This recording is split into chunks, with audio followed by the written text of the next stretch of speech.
Hello, my friends. Welcome to the Shine at Work podcast. I'm your host, Karen Weeks. As a career transition coach and a culture leader, my goal is to help career-oriented humans get unstuck so they can shine brighter in business and in life. I believe that you deserve a career that lights you up because, spoiler alert, it impacts how bright you shine in your whole life. This season, we are laser focused on helping you navigate your career and find a job internally or externally, or do a full career change. Because guess what? It's not too late. You can still set yourself up for a great 2023 starting now. Because I know what it feels like when your light is dim and you're in a role that doesn't light you up anymore. I made a career change from theater to HR, and now I've added coaching to the mix. I know what it's like to try to think about how to raise my hand for a new role at my company, but not sure how to start those conversations. At times in my life, I had to take a look inside to see what was most important to me, what made me shine bright, and how to make adjustments along the way, and how my career even fit into that. It's all possible. I did it, my previous guests have done it, and I help others do it too. And I'm so thrilled to welcome my co-coach, my friend, recruiting partner, Dan Carr, to be the co-host throughout this season. You walk away from each episode not just inspired, but with some actionable advice and steps you can take to land a new job and make the most out of your career. And I hope that you find it so valuable that you subscribe to the podcast, leave a review, and tell your friends, because we all deserve to shine bright in our lives and at work. So let's jump into this week's episode. Hi, everybody. Welcome to another episode of Shine at Work. And I am thrilled yet again to have my friend and partner, Daniel Carr, on with me. Hello, Dan. Hello again. Good to see you. Good to see you too. How's your week going? Oh, fantastic. Getting ready for the holidays, Yes. busy. Oh my gosh, I was that person at the stores today. So we're recording this the day before Thanksgiving, and I was at the grocery store today. So apologies to all the workers out there who can't stand people like me, because I was there. Yeah, they would definitely curse your name Yeah, as you checked out. exactly. Just know that. Yeah, exactly. I tried to be friendly and wish them a happy Thanksgiving. Well, maybe that helped a little bit. Sure. Whatever makes you feel better. Exactly. Well, that ties into perfectly about the stories we tell, because I'm telling the story that I was friendly to the grocery store people today. And so we're going to talk about today about how to tell your story in interviews. And by the way, it doesn't have to be an official interview. It could be exploratory phone calls, introduction, over for a virtual coffee, like however you're talking to people, you want to think about how you're going to tell your story and be prepared to put your best foot forward. And sometimes that can be tricky because sometimes we have things in our past or things we're trying to navigate that we need to be sensitive about. So we're going to talk about all of those things today.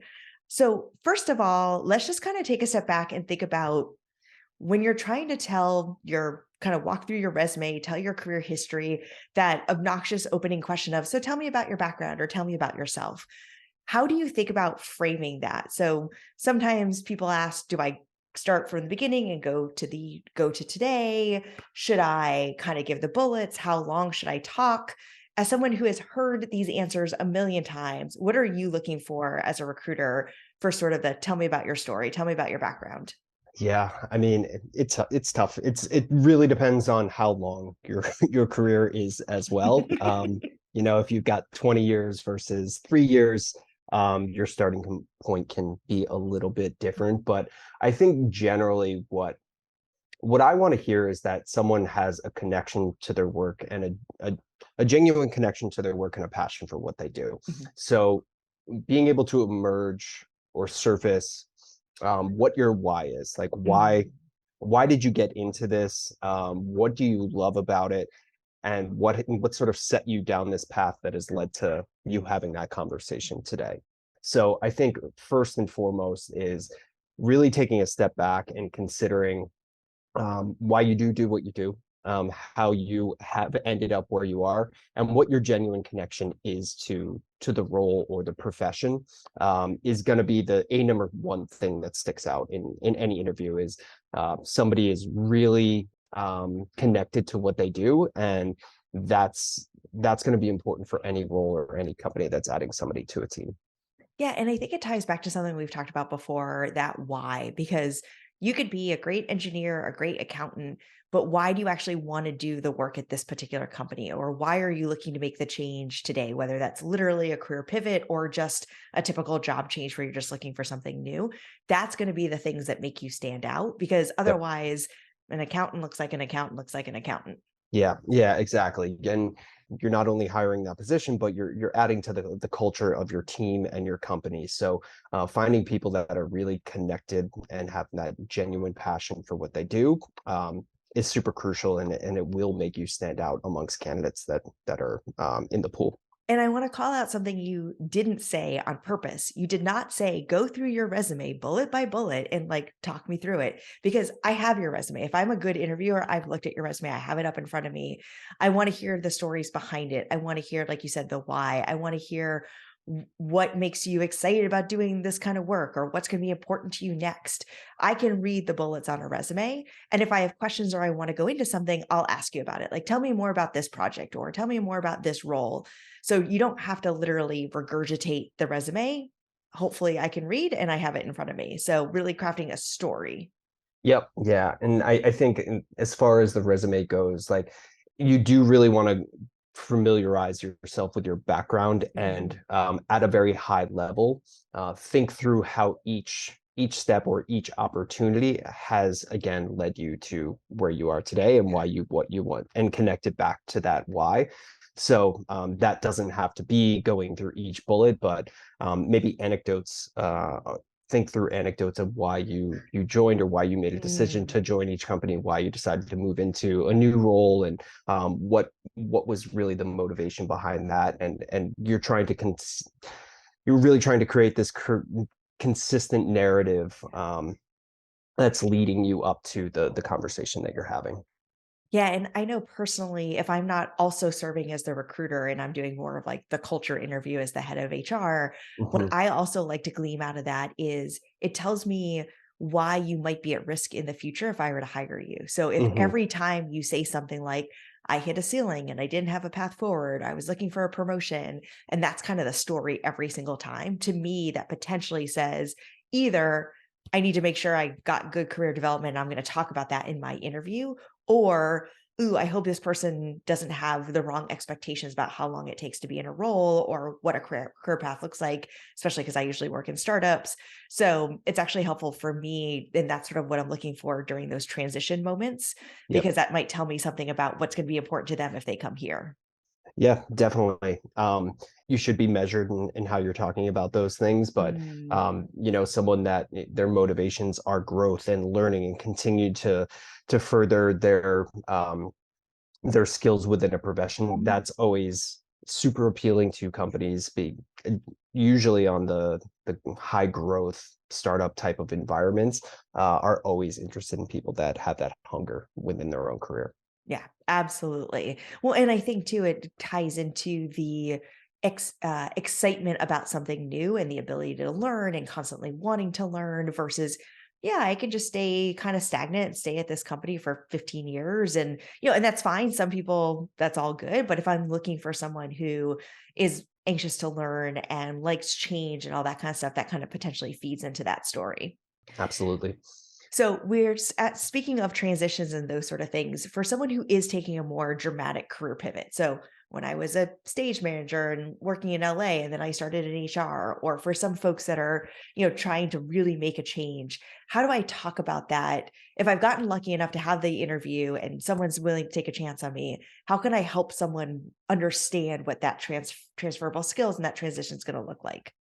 Yeah, I mean, I hate to sound redundant here, but again, one of the most important elements is why are you making Mhm. this transition? Like, why is this appealing? Why are you willing to sort of uproot your life and your profession and go in a different direction? Like, Yeah. what is the narrative behind that? And that can be super compelling for companies, and half the reason that they're considering you for a position that you maybe don't have years of experience in. So first really thinking through and coming up with a genuine narrative around why this is appealing to you and why you're making this step is half the battle. Yeah. Really doing the work of understanding the new skill set that you're rolling into, and Mhm. where the overlap is with what you've done in the past. any opportunity where you can connect the dots between the two and give them the impression that, okay, well, I may have not been in this position for the last 3 years. These are the things that are going to allow me to hit the ground running, or areas that I'm be realistic about areas where you will need improvement, or you'll need to double down a little bit. Um, but that again is going to help ease that process. And if you're showing self-awareness around those things, and that you put some thought into that, that's also going to be a crucial aspect of someone being open to that sort of transition. Another key part just from interviewing people is, if you can tell a narrative around what you're doing now Mhm. to start to get into that mindset or that skill set a little bit better. I didn't frame that in the right way, but meaning, are you taking any sort of classes? Like, Mhm. how are you engaged with the new skill set in your own time to help sort of shorten the learning curve of jumping into a new role or transitioning? Yeah, I always tell people do the hard work for the recruiter or the hiring Hmm. manager that's talking to you up front. Help them see that story. So, right now we're working with someone who comes from a really big company and is really interested in more, maybe not early stage startups, but like growth stage tech companies. Yep. But they kind of have the stigma, oh, you came from this really big, slow moving, conservative kind of company. So you're not going to get the agile craziness of a startup. And so she's Hmm. talking about stories as she's going through her background. This was something that had never been done at this company before. Hmm. This is how Yep. we did it. This is how we approached it. This was something that worked or that didn't work. Or so she's kind of using that language to say, yeah, I worked at a company of tens of thousands of people, but these were things that I worked on. Or she's talking about different things that she built. So she's helping them see that because she knows that stigma exists.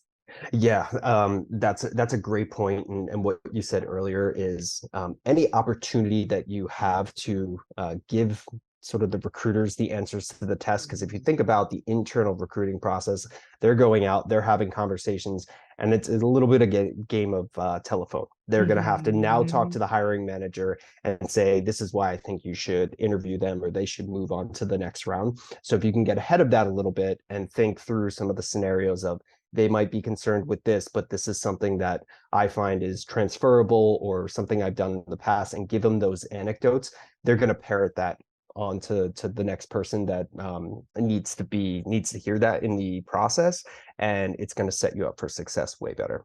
Yeah, absolutely. So last season, I did an episode about how to talk about sort of the uncomfortable things or the skeletons in your closet. So I want to do that again with you and really have your perspective around how to talk about some of the things that maybe you wish you didn't have to, but you're going to have to. So, for example, what if you were fired or let go or even laid off? People really feel like there's a stigma with being laid off as well. Mhm. How do I talk about that in an interview if I was fired or let go versus it being my choice and I resigned? First and foremost, lead with transparency and honesty. The worst thing that you can possibly do in that situation is lie. Yeah. Um, Yeah. it's most industries are very small worlds, and aside from reference checks that you might give to a company when you're getting towards the end of the process, a very common practice is backdoor references, Mm. where someone will look into their network, the whole team will look into their network, the recruiter will look into their network and see if there's anybody that they have a second degree connection with you, or with someone that you worked with, and they'll generally surface what really happened or why you moved on from a position. So, number one, be honest. Yeah. And I think that honesty is always appreciated from the recruiting side. If someone is just straightforward of, I was unfortunately let go from this position, but then that allows you to sort of own the narrative around Mhm. why you were let go. So you can say, there's a million different scenarios that this can run into, but just an example of, I took a position that wasn't the exact right fit for me, or I wasn't able to set myself up for success, or it was a little outside the bounds of what I had done in the past, but I wanted to test myself. And it proved to be a challenge that I just couldn't get a grasp on for whatever reason. But with that, you're controlling the narrative a little bit, you're being straightforward and honest, and then one of the more important things in an interview too is you want to see where someone has failed, and Mhm. what they did with that failure, and how they moved on from it. So, talking through, adding the caveat of, I learned this from that, and I've carried that through the remainder of my career, Mhm. into other positions, or turn everything into a learning lesson, and that negative can really quickly become a positive, when you're talking about that. Yeah, it's really interesting because that also shows humility and Mhm. willingness to be in a development or a coaching moment. So if I think about, people being on the team, right? You're going to make a mistake, and that's usually what leads to some sort of firing or whatever. So if you're able to make a mistake and say, "Oh, I messed up and that was not good, and this is what I learned from it, and this is what I'm going to do differently." Now I know when you're on my team, if you've made a mistake, you're not going to hide it or suffer in silence or whatever. You feel comfortable saying, "Ooh, I didn't know what I was doing and I made a mistake. Can you help me, manager, team member, whatever?" So that owning that humility up front actually probably shows you're going to be a stronger team member once you're hired at your next place. Yeah, 1000%. That's an excellent point. And, I'll say that's humility is generally something as a recruiter, or the hiring team is looking to surface or sort of dig in with, candidates as they're talking to them and interviewing them. So again, this is a great opportunity to show a little bit of that, and you can really turn it into a positive in your process. Yeah. And I also have to say, almost everybody's been fired or Yeah. let go, or, especially in today's world over the last few years, being laid off is unfortunately very common. There are every week recruiters get these lists of people who have been laid off. So, that's not a stigma. That doesn't have a reflection on you. A company just has been going through tough times lately. But I mean, I've been fired.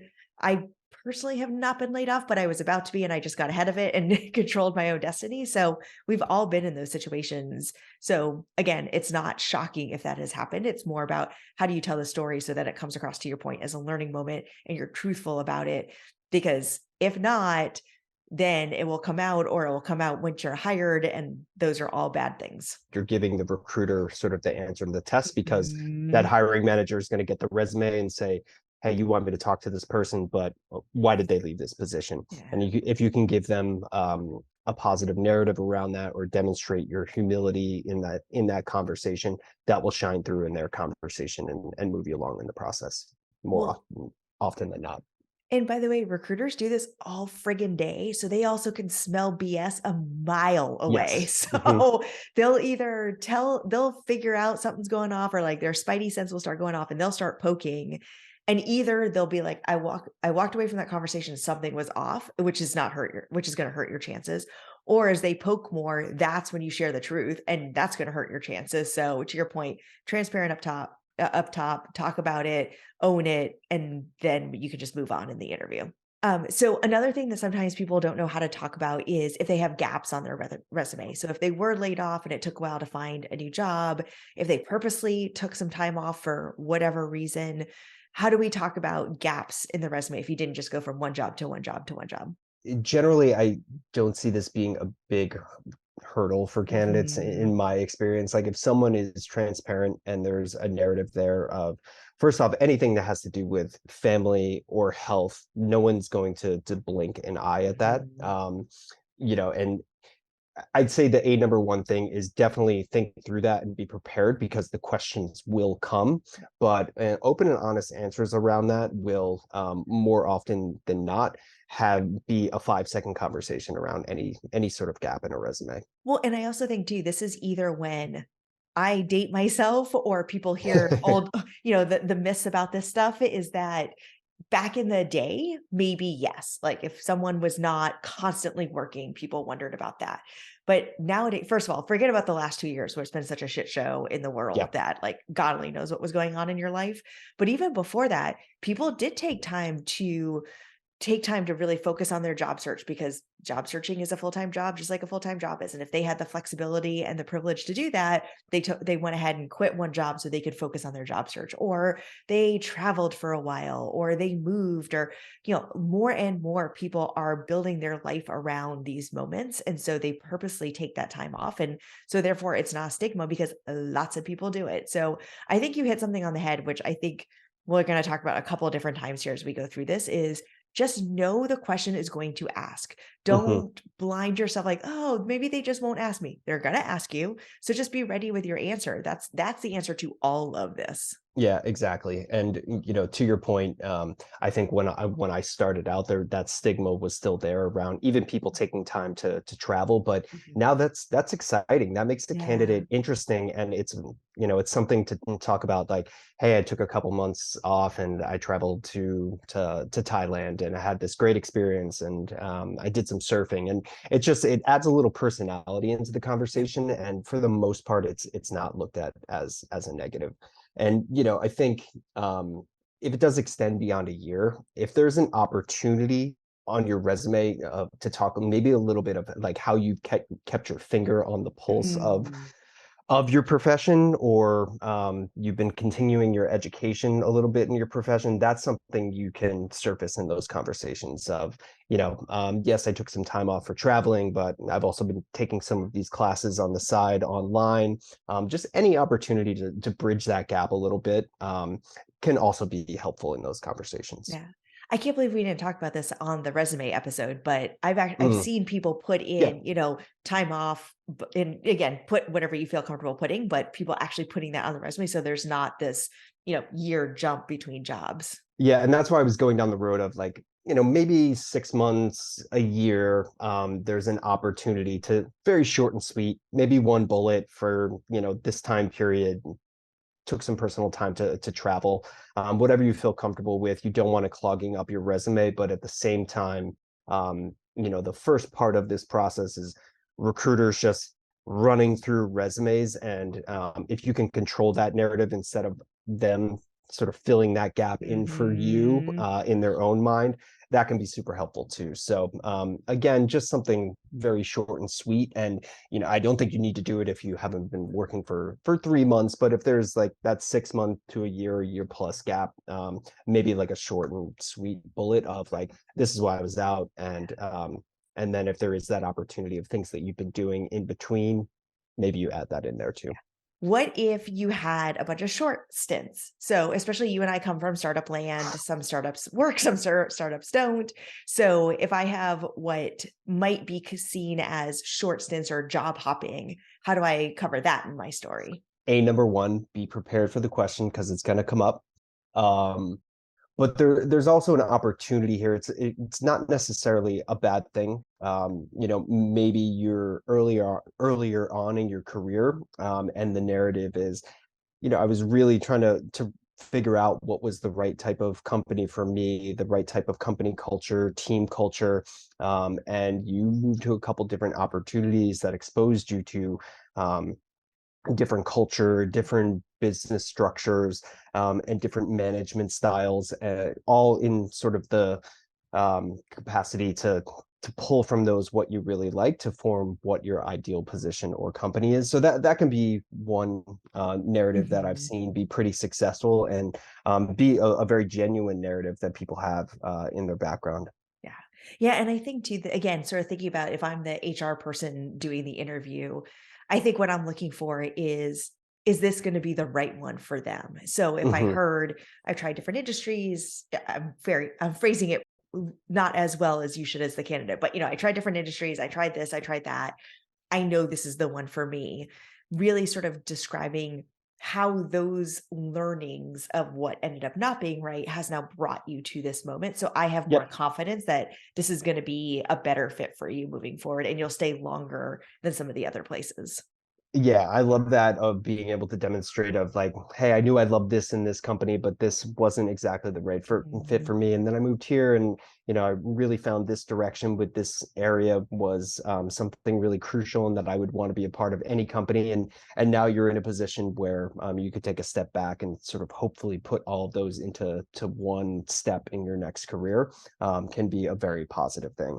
And as far as just thinking about like the resume question of how you handle that, if it's a lot in a very short period of time, and you are consulting, just adding a little Mm. asterisk here, you can combine that in scenarios where it's like, I consulted from 20 2014 to 2016, and then list out if you had 3 Mm. or 4 jobs, just to kind of condense it into one thing and make it a little bit just easier on the eyes on your resume, can be a good strategy. Yeah, so it doesn't look boom, boom, boom, boom, boom, and all the different jobs. It was like, no, this was something I was doing all together. It just happened, and then the sub bullets are what you did. Yeah, yeah, and it makes it look like it was intentional. Like Yes. Yeah. you were intentionally consulting, like that was par for the course to do smaller stints, and Mhm. this is why you decided to do Yeah. that. Can be helpful. Yeah, and I think it's also okay whether it is, again, if you come from startup land, businesses change, right? Like Hmm. we've worked for businesses that had one business strategy and they put it to market and learned that that's not what the market needed, so they pivoted and did something else.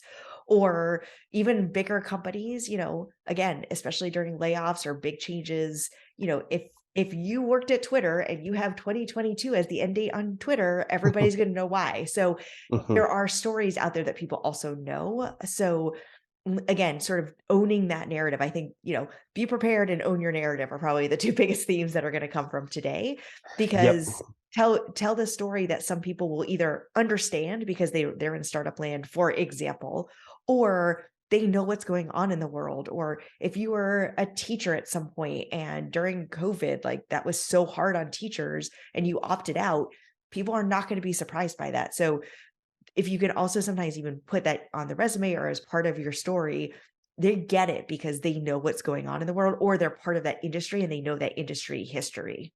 Yep. And you brought up a good point.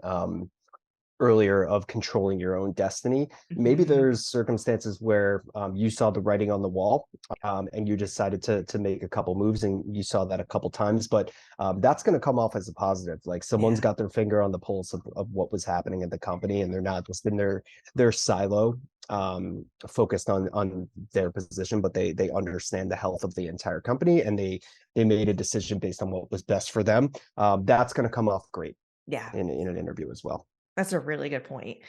Okay, so the final piece of sort of how am I going to talk about this is if you're really in a toxic or what appears to you as a toxic environment, a really bad manager or a manager you just do not get along with, when someone asks, well, why are you leaving your current company?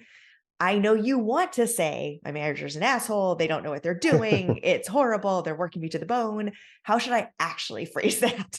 Yeah, I mean, obviously, this is interviewing 101, and I'm probably not saying anything anybody doesn't know, but never speak badly. Mhm. And the a number one reason for that is, um, a company's brand is a delicate thing, and it's top of mind for companies, and anybody that they're interviewing, if they're giving the impression that they can so easily badmouth the companies that they've worked for before, why aren't they going to come do that Yeah. here Yep. internally? Yep. So that's a number one reason not to do it. I think a very simple thing that you can do is take all those negatives and just turn them into the word challenges. Mm. I faced X challenge, that wasn't really the best fit for me, but I was able to learn this of what I really wanted to do, and carried that to the rest of my choices when joining companies. Yeah. But really turning it into a challenge, what you learn from it, and then how you're carrying it, and how it may have helped you in future positions. Yeah. So be a good politician and spin that story right around. Exactly, exactly. Well, and I think too, even if it wasn't toxic or like that extreme, because I think to your point, most people know, or hopefully, audience, please know, like, don't talk negative about it. But I think there's also this piece of it just wasn't right for you. I worked Mhm. for a lovely company for a couple of years. It was nothing against them. They were just kind of like happy with status quo, and that just didn't fit what I was looking for. So when I felt like the time was right, I looked for something else. And when I talked about that company, I would say I was just very honest in saying, I think I'm looking for something more fast paced.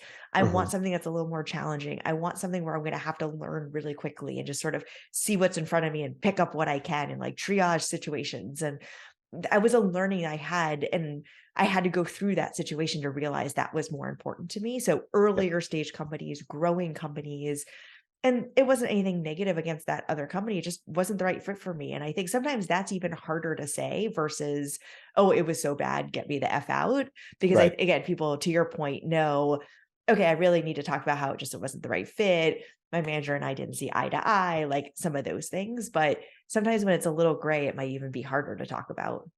Yeah, no, that's a good point. But another great thing that you're bringing up there, what you're demonstrating that people are going to be looking for in interviews is again self-awareness of Mhm. what you're looking for, what's best for you, and being able to see a couple steps ahead and making decisions and moves that really coincide with your narrative and your why that has gotten you to where you are in that conversation that you're having.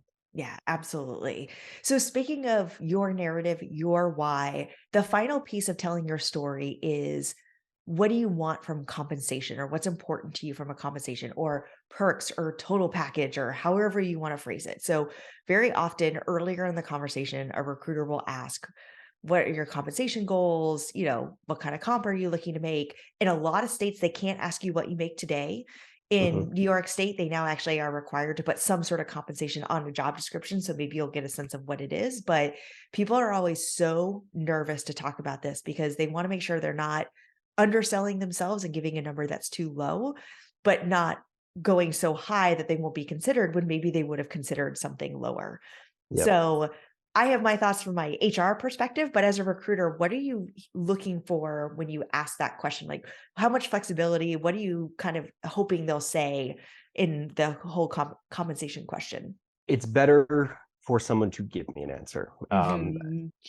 Instead of someone saying I don't really want to discuss that now, because really all you're doing at that point is there's a gut check of like, I don't want to waste your time. I'm sure you don't want to waste my time. Let's make sure we're in the right ballpark of what you're looking for. So I think it's an opportunity for going into these conversations. You should sort of reflect on what you need. If that's looking at your past positions and your total packages, like your base salary, any bonuses that you had, any equity, any other sort of compensation that was tied to your positions, to sort of round out and come up with a number that you think you would be comfortable for or would make sense for you to make a move. And don't be afraid to, again, you're just kind of putting a number out there in the beginning to make sure you're aligned enough where you can have a conversation. So, if you are looking to make a step in your career, what does that mean to you? Is it an extra 10K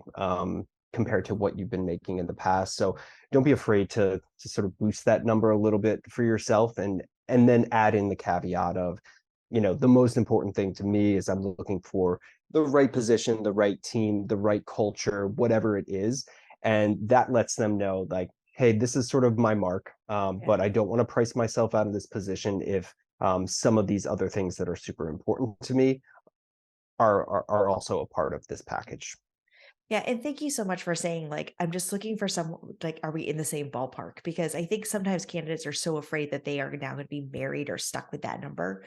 We're really just trying to figure out if we are 5K off or 50K off. Because 5K, 10K, sometimes even 15K, depending on the role in the company, like we'll still have the conversation with you. Maybe we'll even let you know that's a little outside where we're going, but I think it's still worth the conversation. But if you're 50K, just to be dramatic, to your point, like, let's not waste our time. So we're not trying it's not a gotcha moment. We're not gonna hold you to that number outside of the fact that if you then jump ridiculous amount, just like if Right. we then jump a ridiculous amount, that's not fair. But Yep. we're just trying to understand, is it worth continuing without wasting people's time?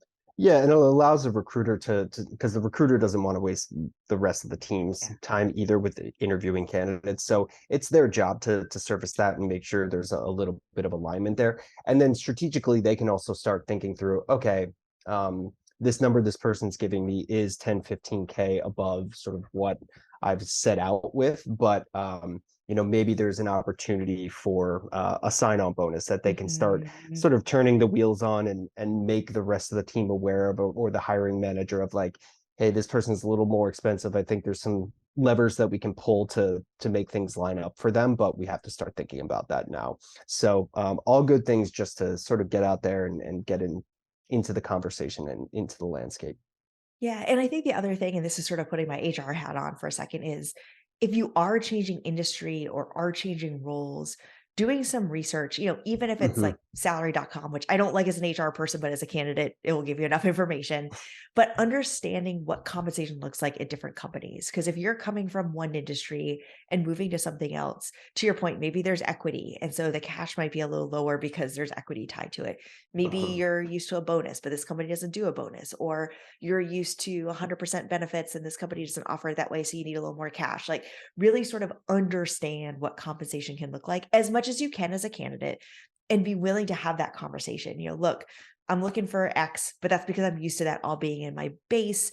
If that's spread out differently, I'm of course happy to think about it. Or my total comp target is this, how that's broken down. We can talk about, those are the kinds of things that you can talk to with a recruiter, both in the beginning and then obviously when you get to the offer stage, which again, that's a negotiation as well. So if they give you an offer that was a little off than what you were hoping for, going back to what's most important to you, where can you try to see if you can pull a couple of levers in that negotiation conversation?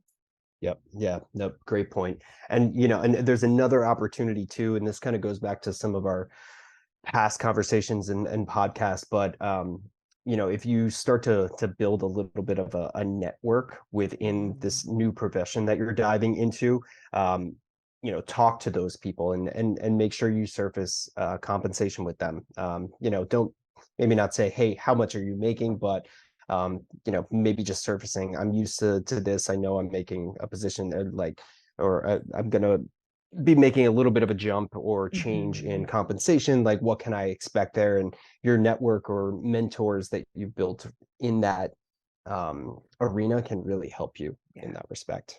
That's a great point. And I think it also goes back to like just being a part of Slack channels or any place where Hmm. you can find these folks, because that might be things that people are talking about there as well. So before we wrap up with the actionable next steps, I just want to have a little fun for a second, because we're talking about what you can do as a candidate to put your best foot forward. Sometimes your interviewer may not be doing the same. And we have all been a part of bad interviews. I remember I did an interview years and years ago where they were hiring their first HR person. It was a family owned business. And he started asking me about my family, like to the level of, what does your brother do? And I was lost. I was like, is this a test? Because it's an HR person, I should tell him he shouldn't be doing these kinds of interview questions. Does this guy just have no clue? Like, what is going on here? So, as a candidate, if you find yourself in a very odd interview, or like it's not going well, or like whatever is putting your own spidey sense off, how can you handle that? Like, how do you back out of it? Do you just sort of let the conversation go and just say, oh no thank you at the end? Like, how as a candidate should they handle that? Yeah, that's a tough one. I wouldn't have bring the interview to a screeching halt, but I Yeah. would certainly catalog that information for yourself Yeah. as you move through the process and have other conversations with other companies. Like, that can be something that you begin to weigh as you get Mhm. offers, and if you proceed in that interview process. So it's certainly something that you want to take into consideration and see, like, I don't want it to come to a screeching halt, because that might just be one bad apple sort of within the Mhm. organization. So that's why it's, if you can have more conversations with other people at the company, see if there's a consistent message there, or if it's something that maybe is just an outlier within that process. But again, more information, the better. So Yeah. always conversations. Yeah, and I think too, if you're building a relationship with a recruiter, which I know you're a huge fan of for obvious reasons, but Mhm. as you build relationships with the candidate and the recruiter, having that conversation with the recruiter potentially about like, hey, I'm not sure how that interview went with Sally. Like, that felt, a little off. Or what did you get any feedback from Sally how she thought the interview went? Like, is it okay to kind of ask the recruiter for their insight, or just let it go?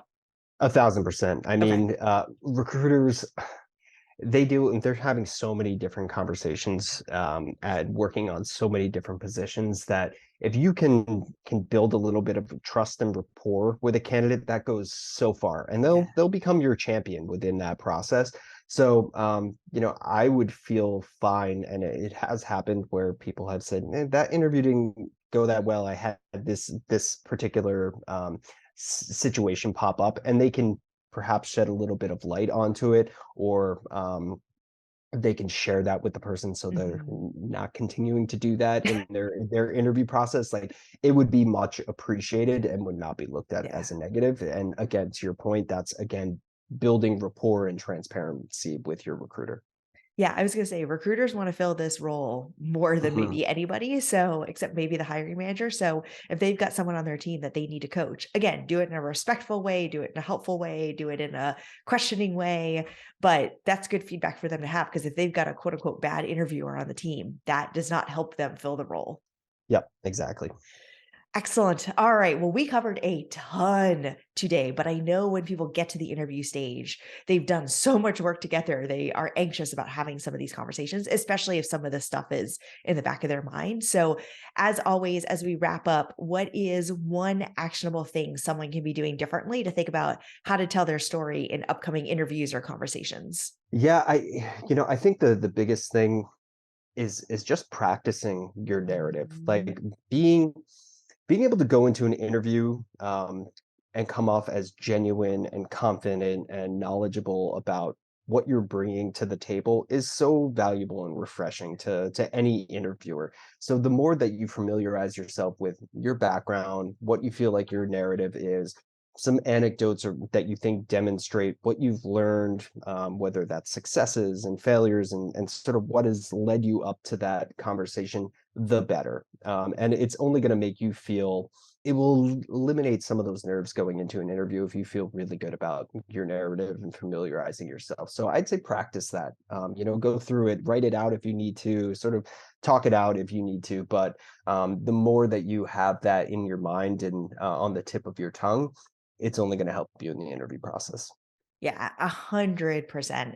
And while you may not wanna, like, role play with someone or, like, doing it in front of a mirror, like you said, writing it out, just kind of, like, talking it out with someone, hiring a coach to help you maybe, things like that could be really helpful, and I think so not surprising that was gonna be mine, so what I would suggest is either you with a very objective lens, or if you can't be objective, ask someone else to be objective, a mentor, a partner, a roommate, someone you used to work with, a coach, to go through sort of your background and think about what someone might ask you. So if you're not sure what those questions might be, or you're not sure where you might stumble, have someone look at your background and say, well, someone may ask you about this. How are you going to answer that question?